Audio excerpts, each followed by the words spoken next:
New details this morning about the sudden death of Kentucky Derby winning horse Medina Spirit. The California House Racing Board tells CNN the horse collapsed during a routine workout at Santa Anita Racetrack and died immediately.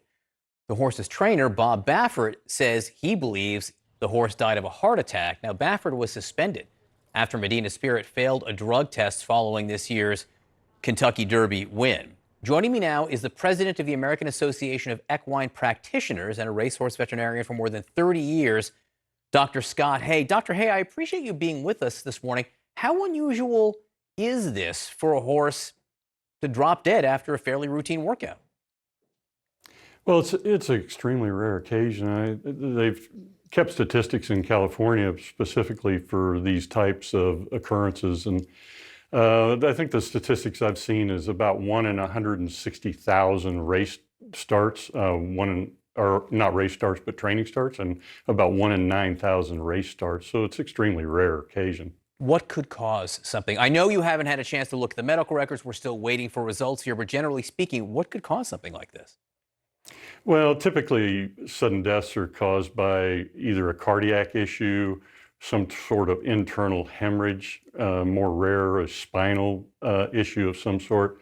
The autopsies will determine what the exact cause is in probably about 50% of the cases, and the other 50%, there may still be some question once the autopsy is done. So there's only a 50% chance that anyone will ever know for sure? It may be a little better when you start getting into some presumptive diagnoses, but 50% is usually the rate that we see in absolute diagnosis here. So, Dr. Hay, we know that this horse tested positive for betamethasone, a steroid, after the Kentucky Derby. Is that the type of thing that could contribute to this? Yeah, I wouldn't see any correlation to that whatsoever. I just never have seen that on a post-mortem examination being a cause of death.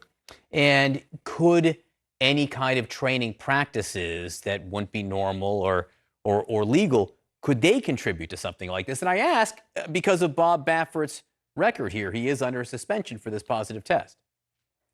Sure, absolutely. And that positive test hasn't been adjudicated yet, but I wouldn't see any correlation between any type of training practices.